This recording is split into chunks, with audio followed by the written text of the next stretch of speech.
Amém. Boa noite, irmãos. Graça e paz em nome de Jesus. Amém.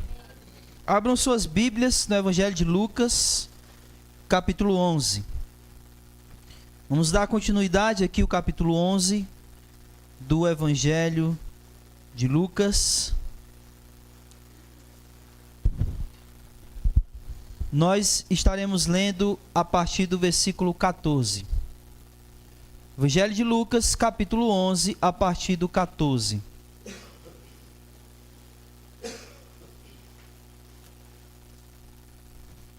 Se achou, diga amém. Amém? Leiamos. Jesus estava expulsando um demônio que era mudo. E quando o demônio saiu, o mudo falou. A multidão ficou admirada, mas alguns disseram: ele expulsa os demônios por meio de Belzebu, o chefe dos demônios.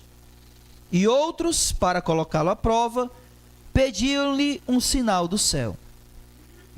Ele, porém, conhecendo-lhes os pensamentos, disse-lhes: todo reino dividido contra si mesmo será destruído. Uma família atacará outra família. Então, se Satanás está dividido contra si mesmo, como seu reino sobreviverá? Pois dizeis que eu expulso os demônios por Belzebu. E se eu expulso os demônios por meio de Belzebu, por quem os vossos seguidores os expulsam? Por isso eles mesmos serão os vossos juízes. Mas se é pelo dedo de Deus que eu expulso os demônios, então o reino de Deus chegou a vós. Quando um homem forte e armado guarda a sua casa, e os seus bens estão em segurança, mas chegando outro mais forte do que ele, e vencendo, tira-lhe todas as armas em que confiava e reparte os bens que tomou. Quem não está comigo, está contra mim. E quem comigo não ajunta, espalha. Quando um espírito impuro sai de um homem, anda por lugares áridos, buscando repouso. Se não o encontra, diz: voltarei para minha casa de onde saí. Chegando, encontra varrida e enfeitada. Então vai e leva consigo outros 7 espíritos, piores do que ele, e, entrando, habita ali, e o último estado desse homem torna-se pior do que o primeiro. Enquanto ele dizia essas coisas, uma mulher entre a multidão levantou a voz e disse: bem-aventurado o ventre que te gerou e os seios que te amamentaram. Ele respondeu: antes, bem-aventurados os que ouvem a palavra de Deus e a praticam. Como a multidão aumentava, ele começou a dizer: esta é uma geração perversa. Ela pede um sinal, mas nenhum sinal lhe será dado a não ser o de Jonas. Porque assim como Jonas foi um sinal para os ninivitas, assim também o Filho do Homem será para esta geração. A rainha do sul se levantará no juízo contra os homens desta geração e os condenará, pois veio dos confins da terra para ouvir a sabedoria de Salomão, e aqui está quem é maior do que Salomão. Os homens de Nínive se levantarão no juízo contra esta geração e a condenarão, pois se arrependeram com a pregação de Jonas.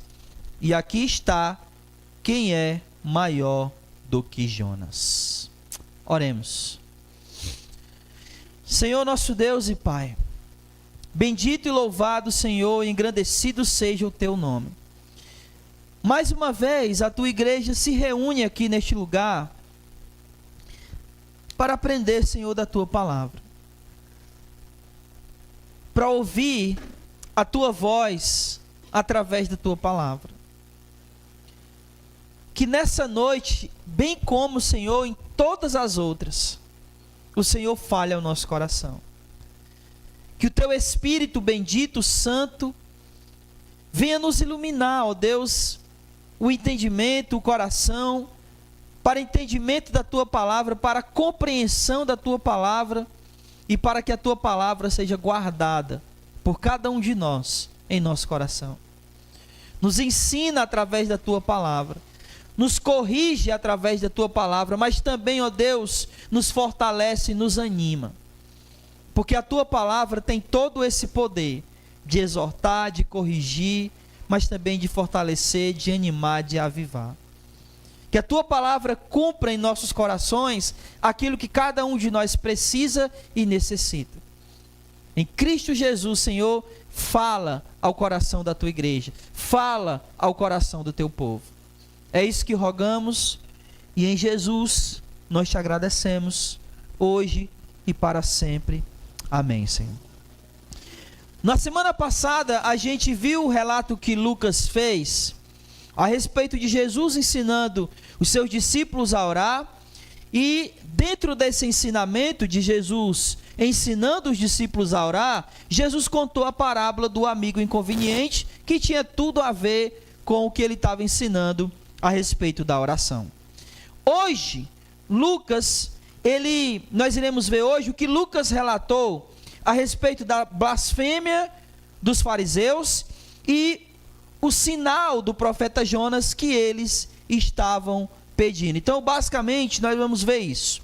O milagre e a controvérsia aqui a respeito do milagre que Jesus realizou, a blasfêmia dos fariseus e o sinal do profeta Jonas.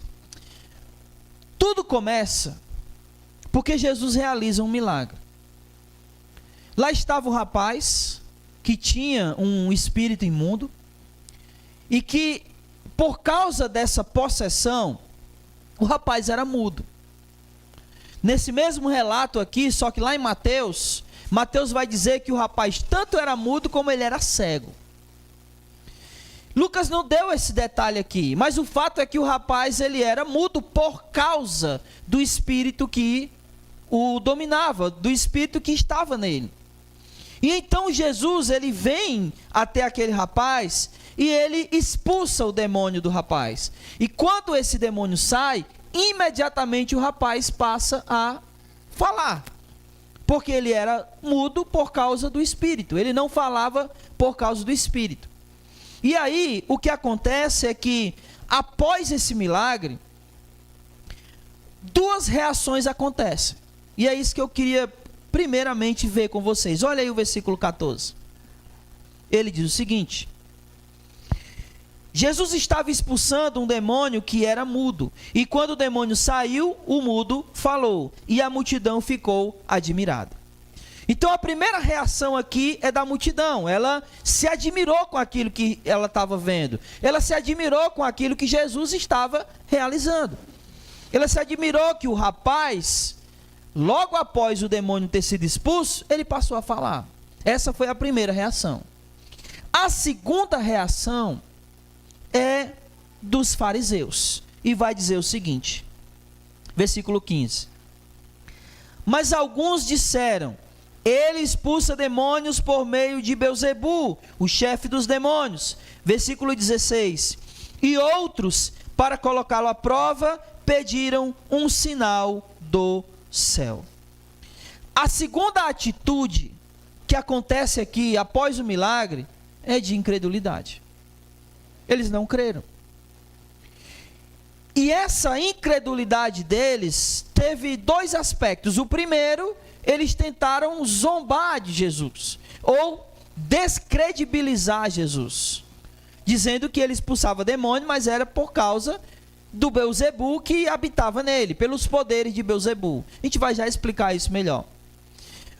A segunda maneira dessas pessoas aqui que foram incrédulos é que elas pediram um sinal.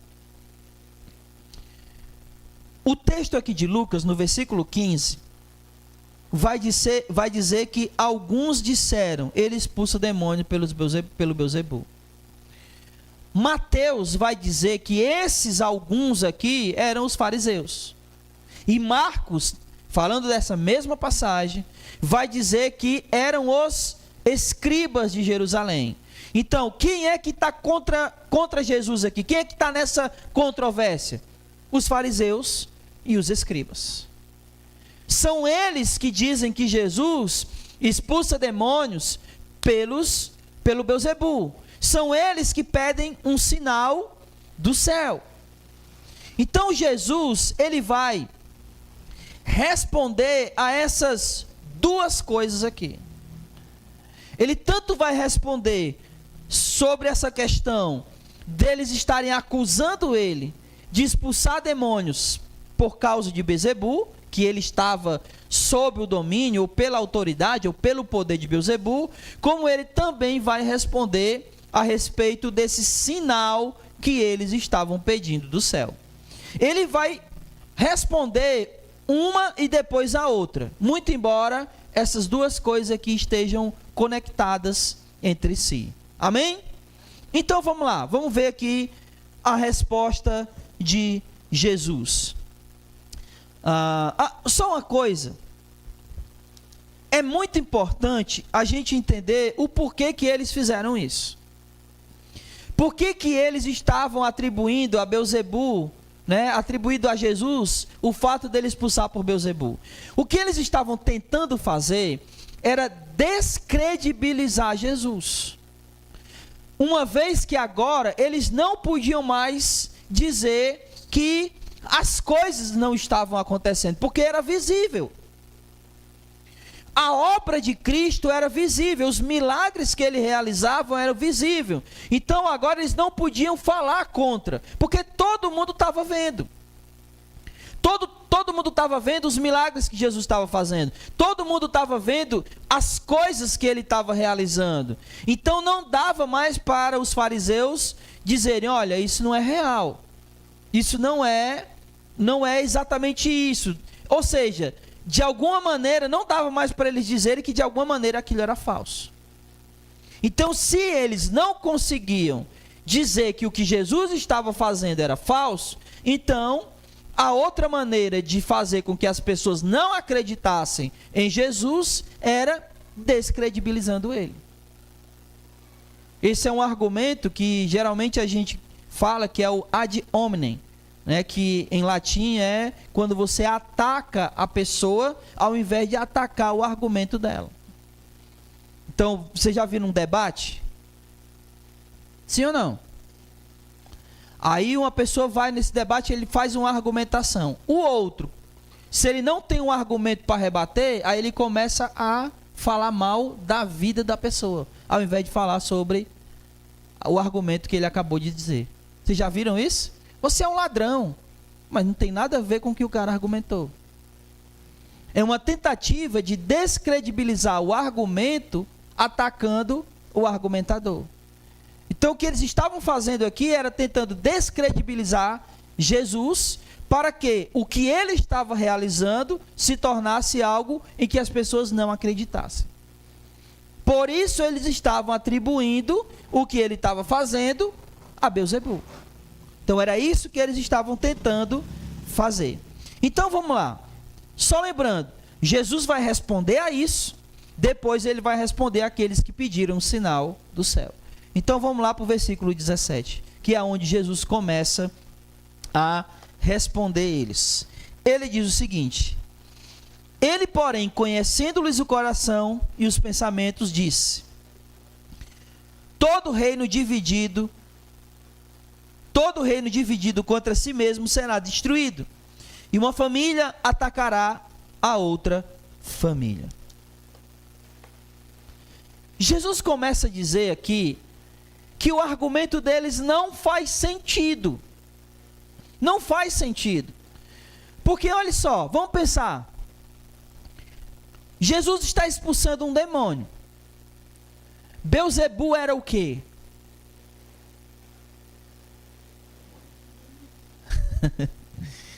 Beelzebu era um demônio. Mas eu queria que você abrisse lá em 2 Reis. Vá para lá, por favor.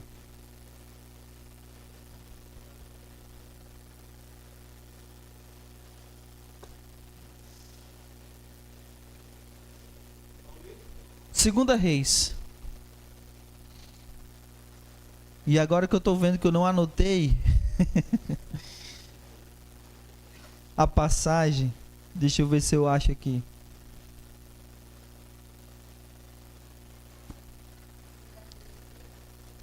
É capítulo 1. Deixa eu só ver se é segunda mesmo.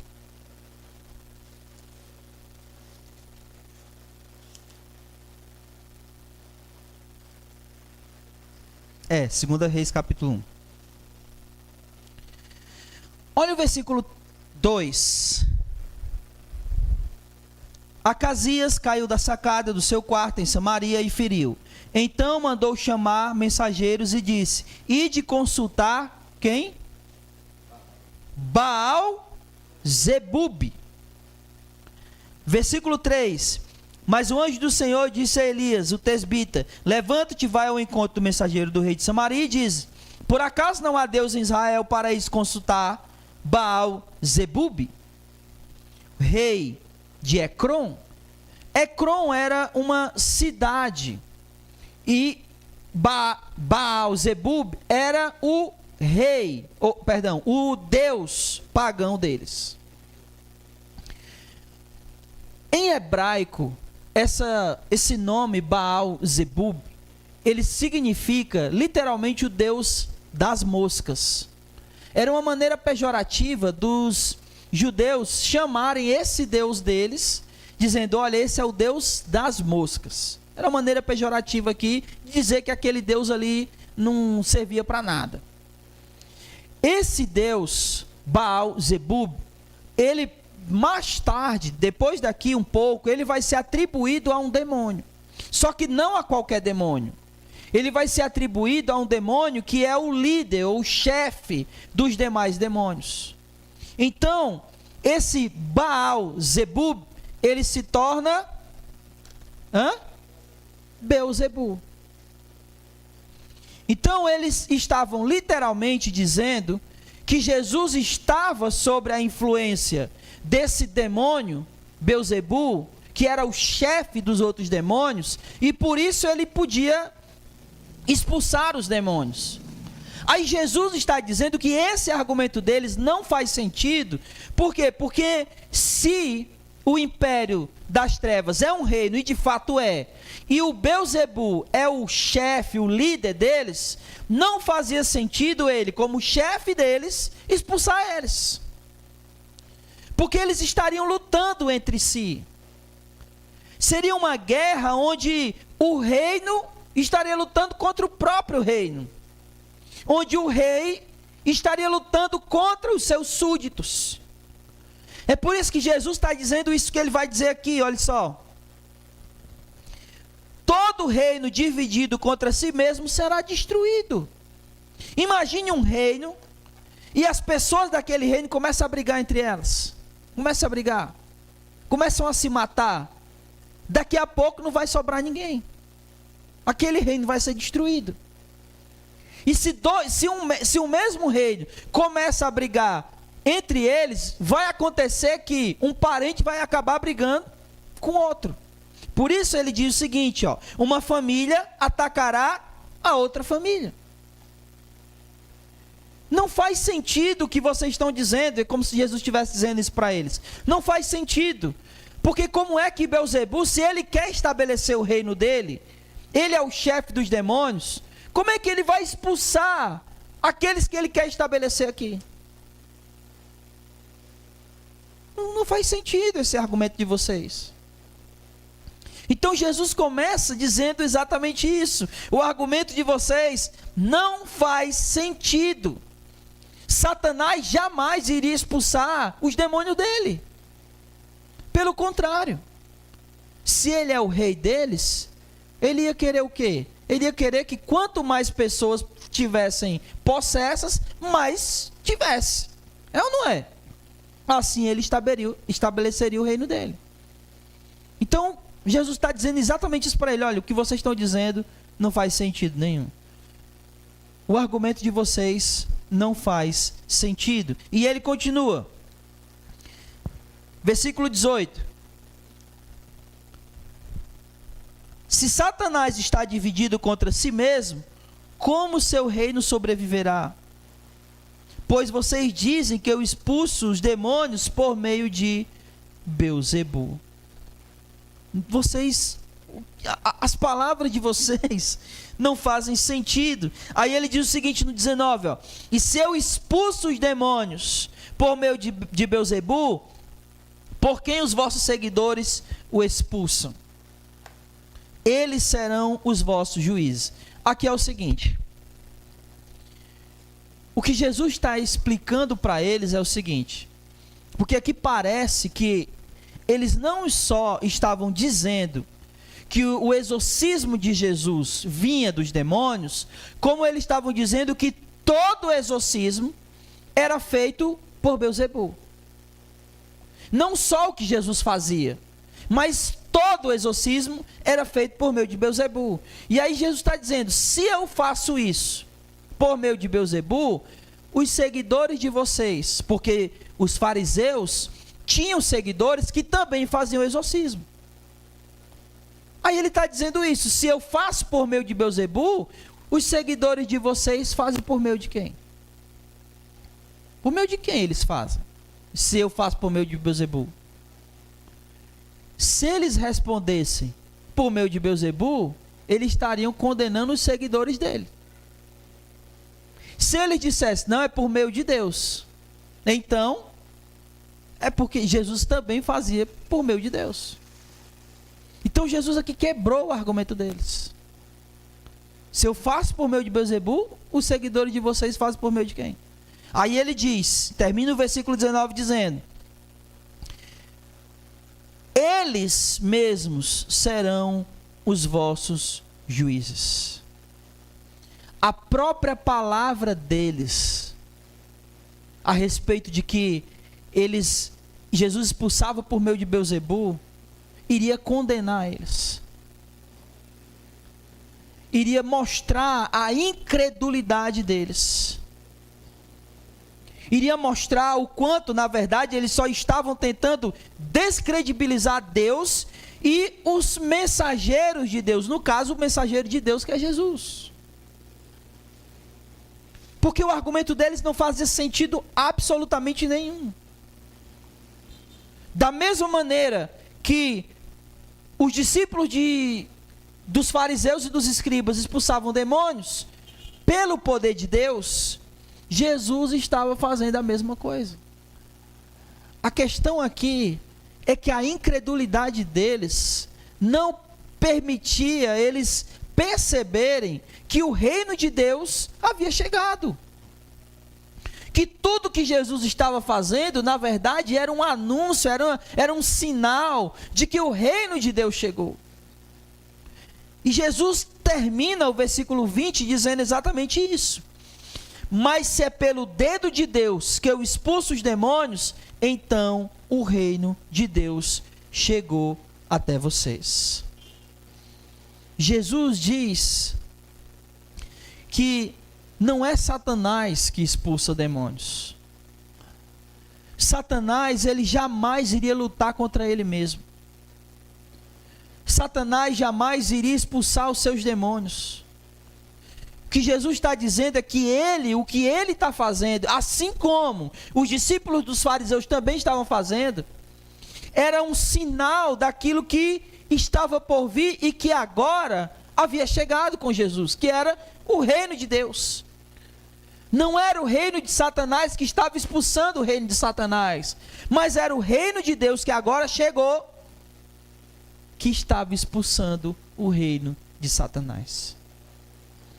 Tudo isso aqui, meu irmão, nos leva a aprender e a perceber uma coisa muito importante.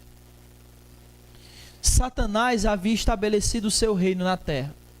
E isso é bem claro na Escritura. Bem claro. Mas quando o reino de Deus chega, o reino de Satanás vai embora.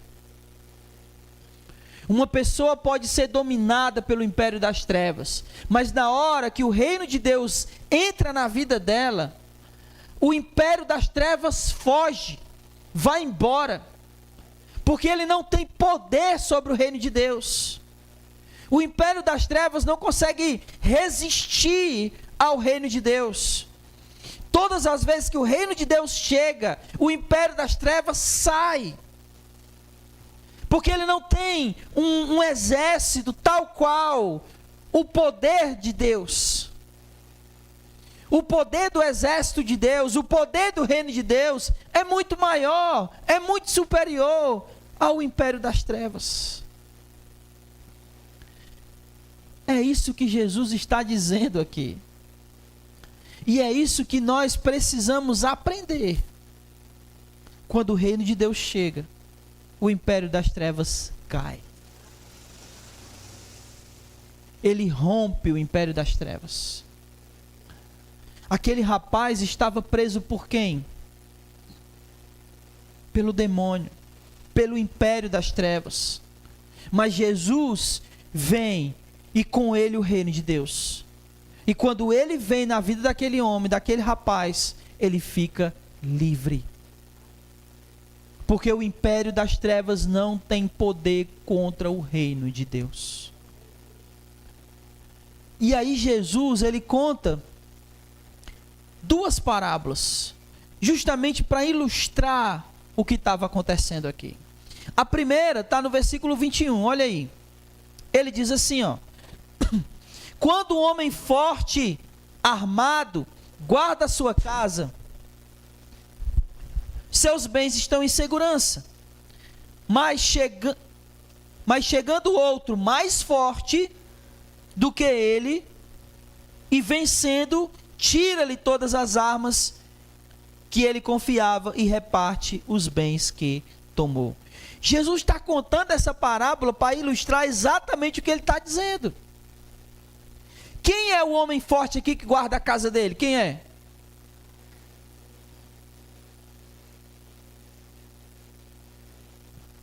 Quem é, irmãos?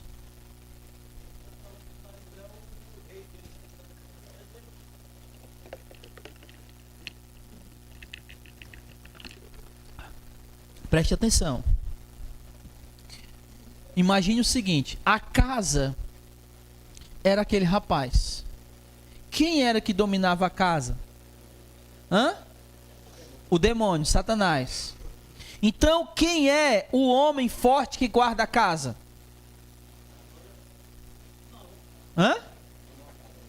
Não, o que guarda a casa? O demônio. Mas aí chega um mais forte do que ele e toma os bens dele. Quem foi esse mais forte que chegou? Jesus, Deus. É isso que ele está ilustrando aqui com a parábola. Vamos ler de novo, ó. Versículo 21. Quando um homem forte e armado guarda a sua casa, né? Satanás tem suas armas. Os seus bens estão em segurança. Mas chegando outro mais forte do que ele, vencendo, tira-lhe todas as armas em que confiava e reparte os bens que tomou.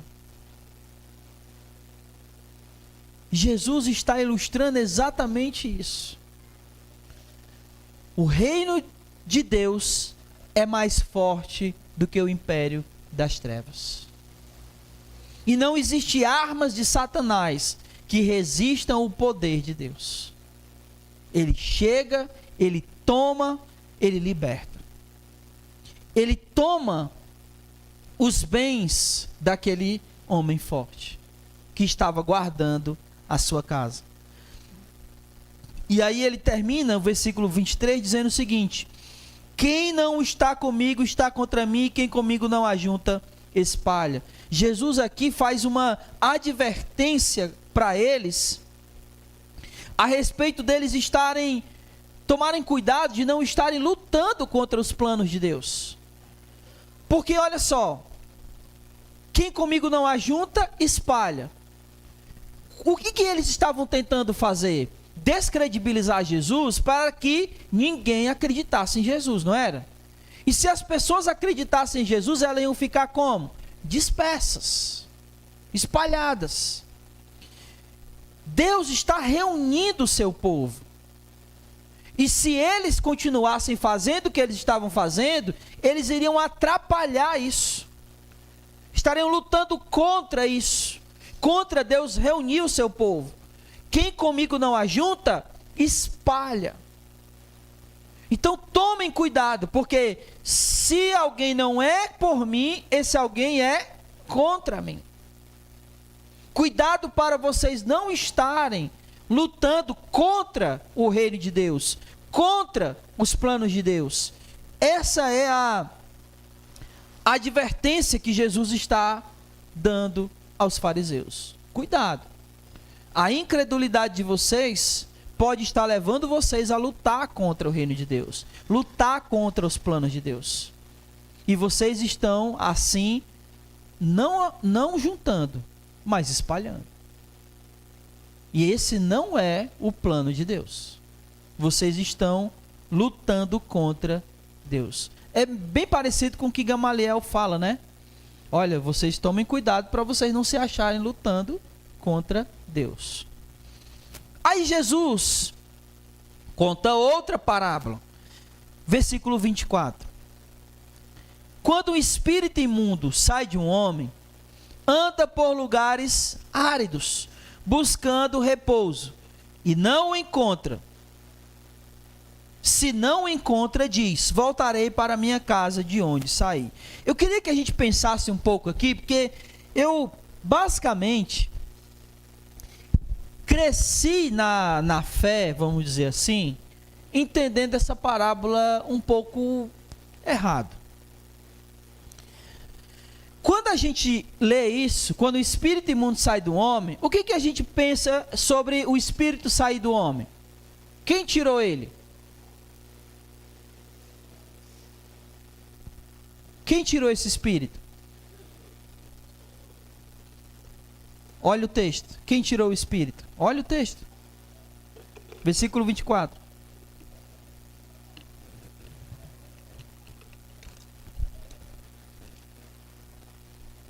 Quem tirou o espírito?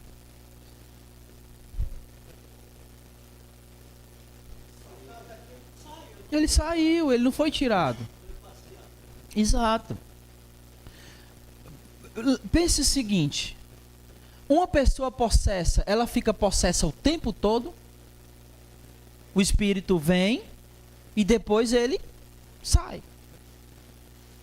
Esses lugares áridos que Jesus está falando eram lugares em que os próprios judeus acreditavam que era onde os espíritos maus vagavam.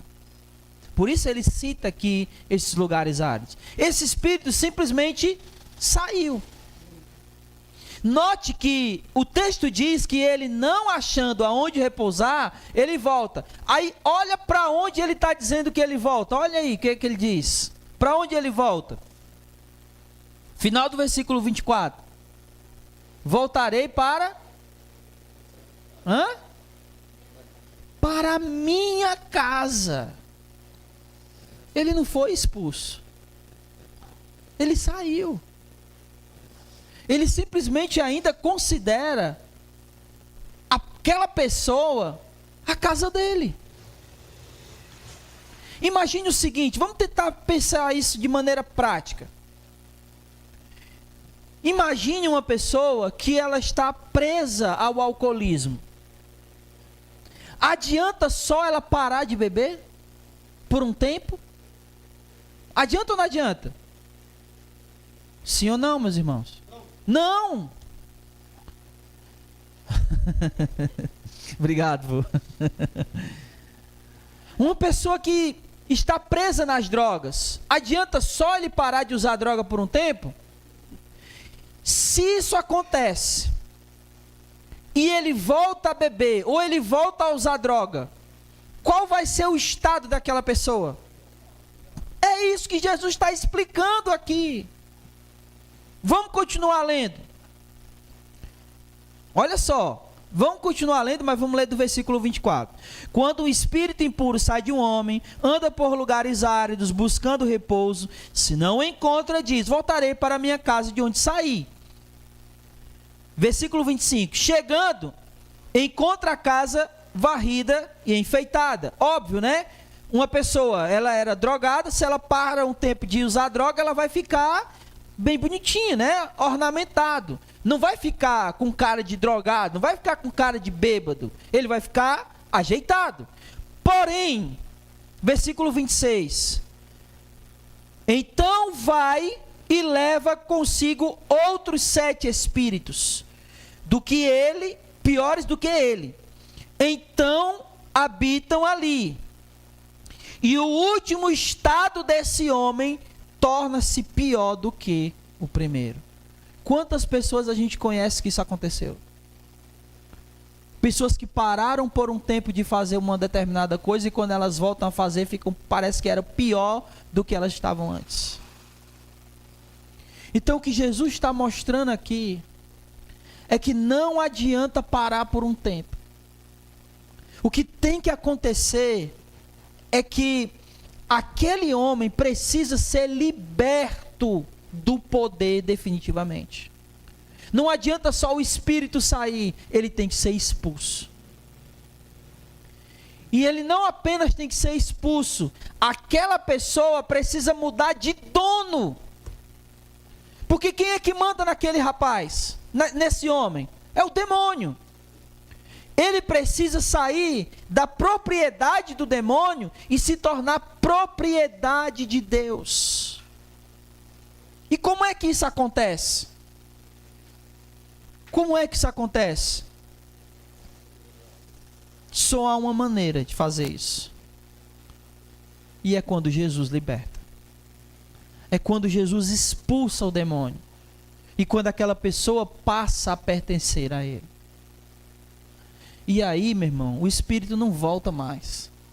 Porque ele foi expulso. Ele não parou por um tempo. Ele foi livre, ele foi liberto. Ele deixou de ser propriedade daquele demônio. O demônio perdeu aquele bem. Lembra da primeira parábola que Jesus contou? Né? O valente está lá protegendo seu bem. Aí vem alguém mais forte do que ele, liberta e toma dele a propriedade, toma dele o bem. Aquele homem não mais pertencerá ao demônio se Jesus o libertar. Ele não mais irá pertencer àquela situação, seja de droga, seja de alcoolismo, seja de imoralidade, seja do que for, se Jesus o libertar dela. E só ele tem o poder de fazer essa libertação. Não é o poder de Satanás que faz isso. Você já viu uma pessoa tentar ser liberta de uma situação como essa, por exemplo, de álcool, e alguém vai lá e faz uma macumba para ver se ele deixa de beber? Você já viu alguém fazendo coisas assim? Isso acontece. Mas essa pessoa vai ser liberta? Satanás vai lutar contra ele mesmo? Não vai. Só Jesus pode libertar verdadeiramente. Jesus, lá no Evangelho de João, lá no capítulo 8, versículo 36, né, primeiro ele diz, antes um pouquinho ele diz o seguinte, versículo 32, conhecereis a verdade e a verdade vos libertará. Aí no 36 ele diz, se pois o Filho vos libertar, verdadeiramente sereis livres. Só há liberdade quando Jesus nos liberta. Ele traz o reino de Deus. Ele trouxe o reino de Deus. E quando o reino de Deus chega, meu irmão, não tem império das trevas que resista. Não tem império das trevas que prevaleça. Porque essa pessoa, ela vai mudar de dono. Essa pessoa vai ser liberta da sua condição. O espírito não vai só sair por um tempo. Ele vai embora para sempre. Ela não vai só deixar de fazer algo por um tempo. Ela não vai fazer nunca mais. Porque o reino de Deus chegou na vida dela. Ela mudou de dono. Ela não pertence mais àquele reino das trevas. Agora ela pertence ao reino dos céus. Jesus já tinha dito isso, né? Lá para os discípulos. Alegrem-se porque os nomes de vocês estão escritos no céu. Aí o seguinte, olha só. Lá no começo, lá no versículo 14, a gente viu que Jesus estava expulsando os demônios e a multidão se admirou. Só que Lucas, ele nem dá muita ênfase, nem tanto ao milagre, e nem tanto à multidão admirada. Ele vai dar mais ênfase aqui na controvérsia dos fariseus, de dizer que Jesus expulsava os demônios pelo Beelzebu, e também no sinal dos céus que eles pedem. Mas a multidão aqui não vai ficar esquecida, não. Olha agora o seguinte, versículo 27. Enquanto ele dizia essas coisas, uma mulher entre a multidão levantou a voz e disse: bem-aventurado o ventre que te gerou e os seios que te amamentaram. Aquela mulher, ela não está só fazendo uma exaltação a Jesus, ela está admirada quanto à sabedoria dele. A mesma coisa que aconteceu quando ele expulsou os demônios. A multidão ficou admirada. A resposta que Jesus vai dar a ela aqui vai mostrar que ficar só admirado não adianta. Olha o que ele diz, versículo 28. Ele respondeu: antes bem-aventurados são os que ouvem a palavra de Deus e as praticam. Não adianta você ouvir o que eu estou dizendo e só se admirar. Você precisa ouvir essa palavra e praticar ela. É assim que alguém que, por exemplo, foi liberto por Jesus, permanece liberto. Ele só permanece liberto, ele não é mais capaz de pertencer ao império das trevas, porque ele foi liberto, mas ele continua ouvindo e praticando a palavra de Deus. É isso que faz com que um liberto permaneça liberto. É isso que faz com que um livre permaneça livre. Ele não deixa de ouvir a palavra, ele não deixa de praticar o que ele ouve. Há vários e vários instruções na Escritura, no Novo Testamento, a respeito de praticar a palavra de Deus. E Jesus vai até contar uma ilustração, né? Quem ouve as minhas palavras e as pratica é semelhante a um homem que edificou a sua casa sobre a rocha. Tiago vai dizer: quem ouve as palavras e não pratica é semelhante a um homem que se olha no espelho e na hora que ele sai da frente do espelho, ele esquece de como era a fisionomia do rosto dele. Em outras palavras, se você não praticar a palavra, você vai esquecer de quem você é. E o que a gente é? Um cristão. Nós somos servos, discípulos de Cristo Jesus. E se nós não praticarmos essa palavra, nós iremos esquecer de quem nós somos. E talvez até a gente volte a ser novamente propriedade do império das trevas. Para permanecer liberto, primeiro, para ser livre, só se Jesus libertar. Segundo, para permanecer liberto, é necessário ouvir e praticar a palavra de Deus. Amém, meus irmãos?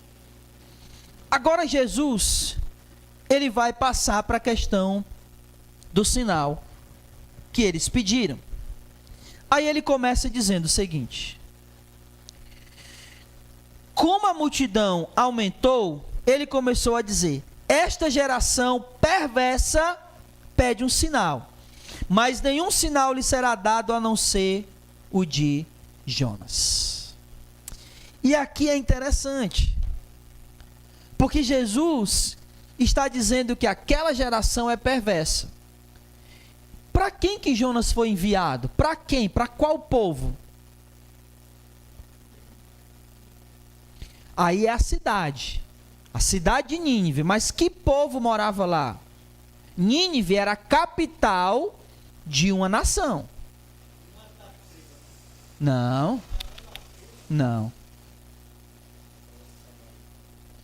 Não era Samaria. Samaria era a capital do Reino do Norte.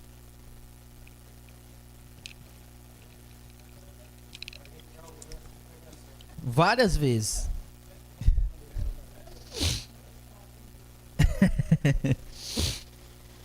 Nínive era a capital da Assíria, que é quem invade o Reino do Norte e leva eles cativos. Esse povo, eles eram tal qual essa geração aqui, ó, perversa. Quando aquele povo invadia outro povo, sabe o que eles faziam? Eles matavam todos os homens, estupravam as mulheres, esmagavam a cabeça das crianças nos muros. Era isso que eles faziam.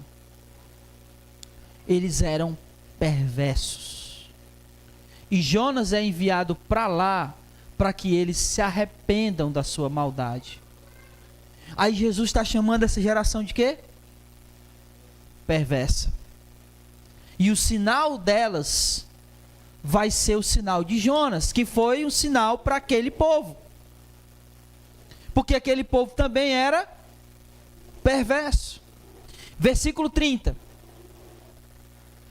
Porque assim como Jonas foi um sinal para Nínive, também o Filho do Homem será um sinal para esta geração. E aqui, meus irmãos, tem algumas coisas importantes. Jonas é um enviado de Deus para que um povo se arrependesse. Um povo perverso, inimigo. E aí, acompanhado de Jonas, vai um milagre. Qual é o milagre?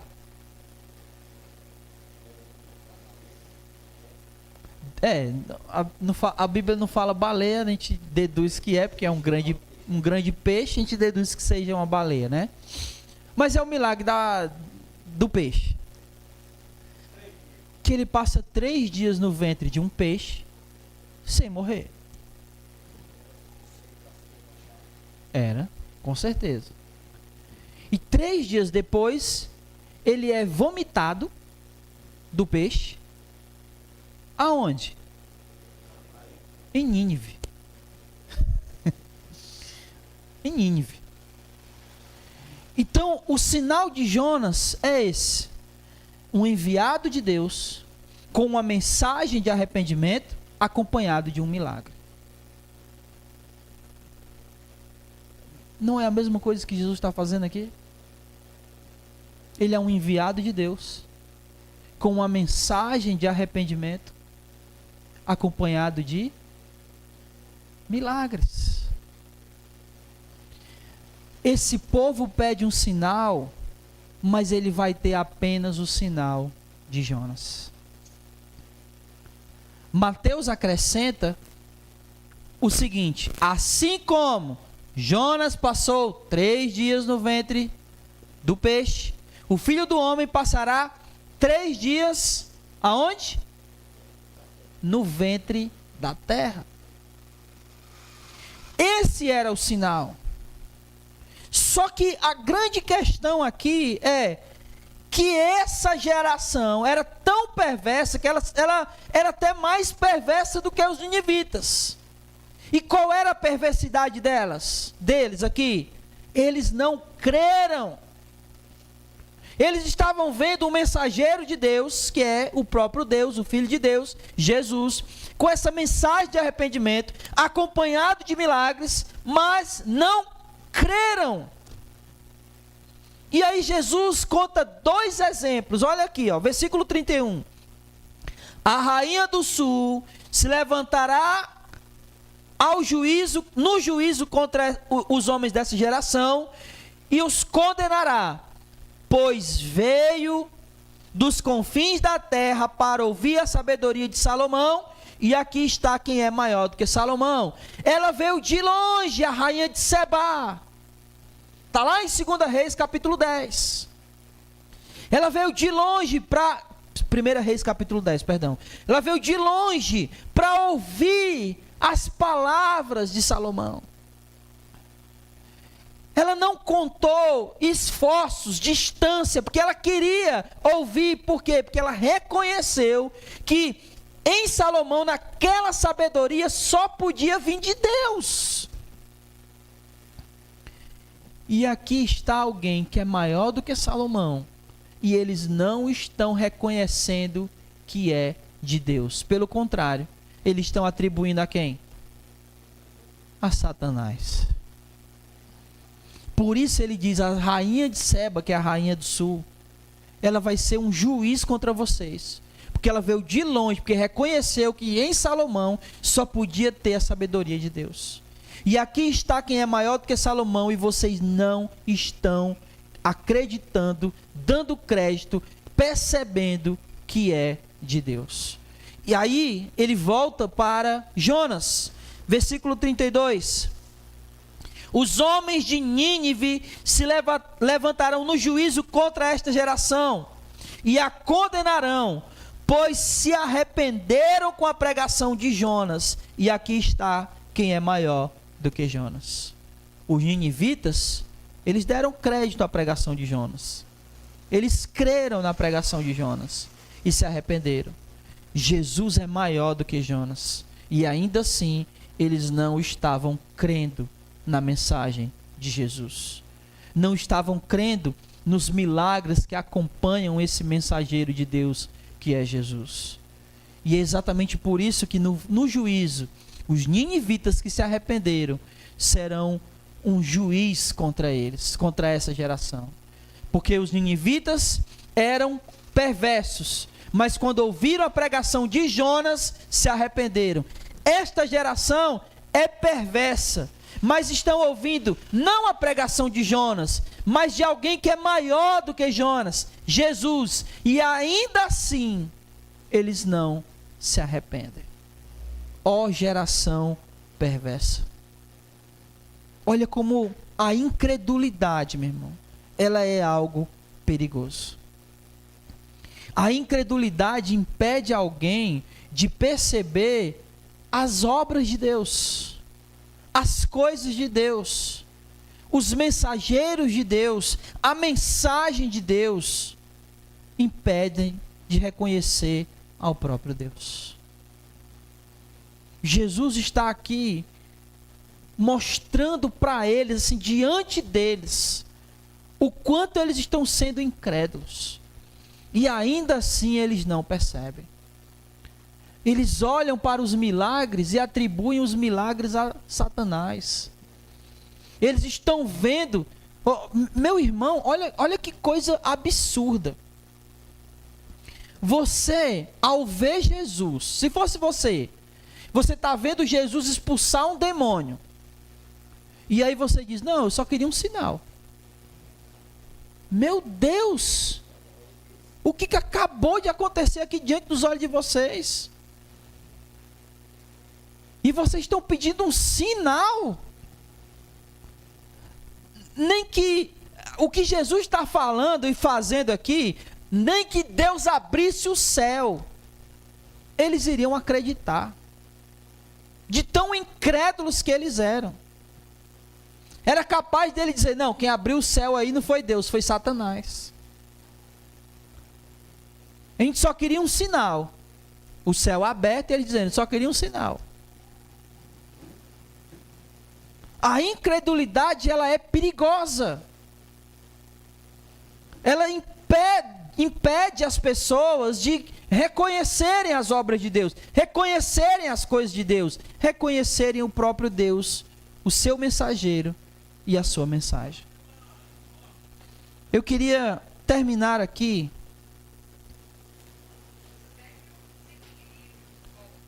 falando 5 coisas para nós. A primeira, a respeito da incredulidade, é a incredulidade, ela faz com que a mente do incrédulo, ao invés de crer no mensageiro, na mensagem que ele está pregando, ele tente descredibilizar a pessoa do mensageiro. Deixa eu dar um exemplo disso. Você já viu alguém pregando o evangelho e outra pessoa, por não crer, dizer o seguinte: esse é um fanático? Você já ouviu alguém dizer isso? Ele está tentando descredibilizar a mensagem, descredibilizando o mensageiro. A incredulidade, ela faz isso com a nossa cabeça, com a mente das pessoas. Ela tenta descredibilizar não só o mensageiro, mas as coisas de Deus. Por isso a incredulidade, ela é tão perigosa. E ela começa a atacar os mensageiros com coisas que não fazem sentido.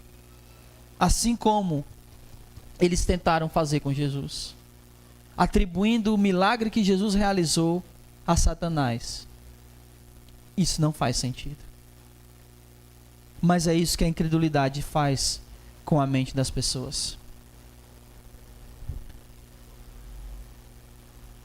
2.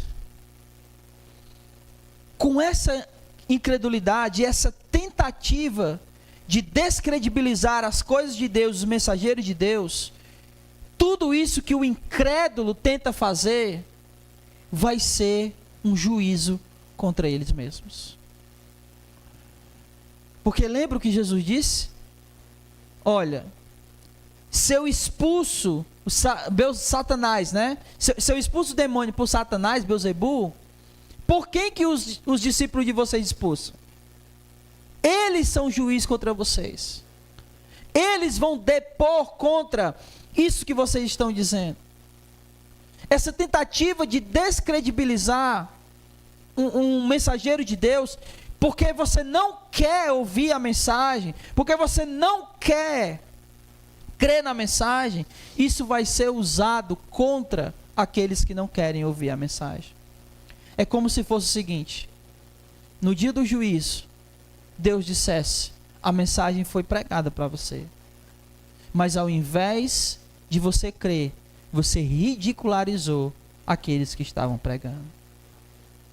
A tentativa de descredibilizar os mensageiros vai ser usado como juízo contra aqueles que não creram na mensagem.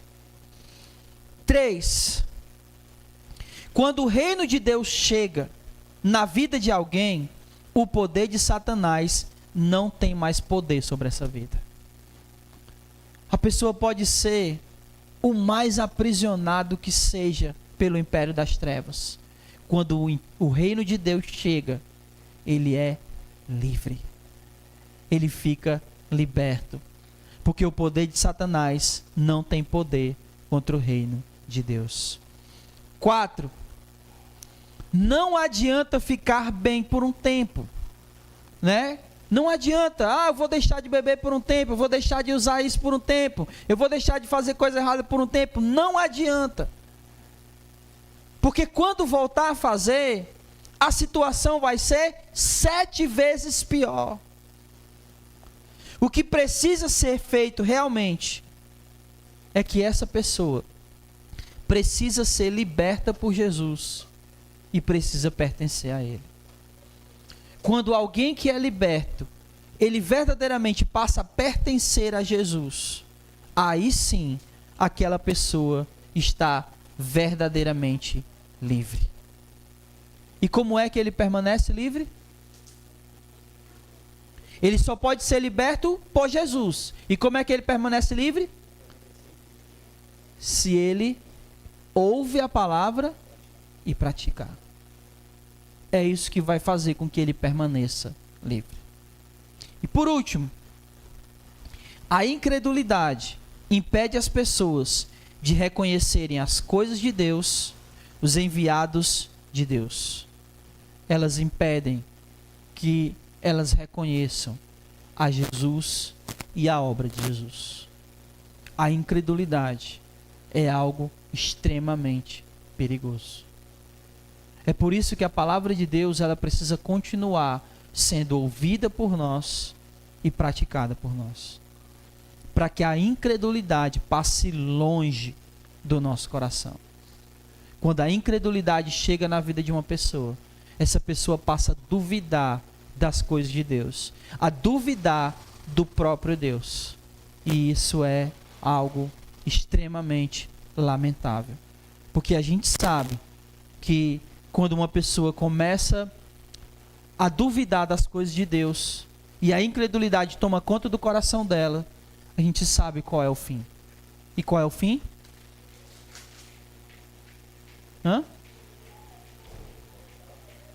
O fim. Qual é o fim?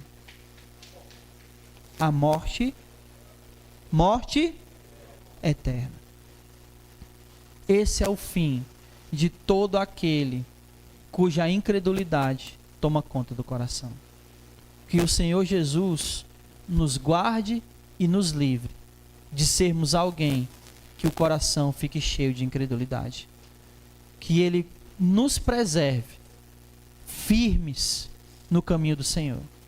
E para que isso aconteça, nós precisamos continuar ouvindo e praticando a palavra de Deus.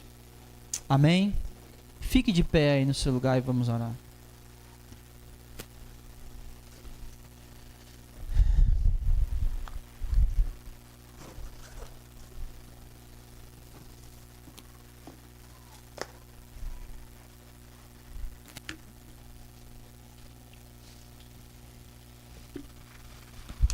Oremos. Senhor, em nome de Jesus, como foi ensinado aqui nessa noite, Pai, pela Tua palavra, nos guarda, Senhor. Nos guarda de que essa incredulidade tome conta do nosso coração. Que nós sempre venhamos reconhecer a Tua obra, aquilo que o Senhor tem feito, especialmente aquilo que o Senhor tem feito em nossas vidas. Nós éramos escravos do pecado, do diabo e até da morte. Mas o Senhor nos libertou. E nós somos livres, não pelo nosso poder, não pelo poder de Satanás. Nós somos livres pelo poder que há em Cristo Jesus. Porque o reino do Senhor chegou em nossas vidas. O Filho nos libertou e somos, por Ele, verdadeiramente livres. Nos faz, ó Deus, permanecer nessa liberdade. Que nós possamos sempre estar ouvindo a Tua palavra, Senhor. Meditando nela e colocando ela em prática. Abençoa-nos, ó Deus, para que realmente tudo isso seja real em nossas vidas. Não apenas a liberdade, mas a permanência nessa liberdade. Liberdade não para fazermos tudo aquilo que queremos. Pelo contrário. Liberdade para fazermos tudo aquilo que o nosso Senhor quer que a gente faça. Porque nós somos livres, mas nós pertencemos ao Senhor. O Senhor nos comprou com o seu sangue. E hoje nós somos dele. Nos abençoa, Senhor, para que isso nunca saia do nosso coração. Que nós temos um Senhor. E que nós devemos obediência a Ele. E só dessa maneira é que nós iremos permanecer livres. Livres. Porque o Senhor nos libertou. Nos faz ouvir, nos faz praticar em cada dia de nossas vidas. Faz assim, Senhor, e guarda o nosso coração da incredulidade. Que no lugar da incredulidade esteja em nosso coração a Tua palavra. Nos leve em paz, abençoados pelo Senhor, edificados pela Tua palavra e protegidos, Senhor, pelo Teu poder. Em Cristo Jesus, no nosso Senhor, no nome dEle, é que nós oramos, Te bendizemos e agradecemos por tudo, hoje e para todos sempre. Amém. Louvado seja o nome do Senhor. Vamos em paz, que o Senhor nosso Deus nos abençoe e não saia sem cumprimentar o irmão com a paz do Senhor Jesus. Amém.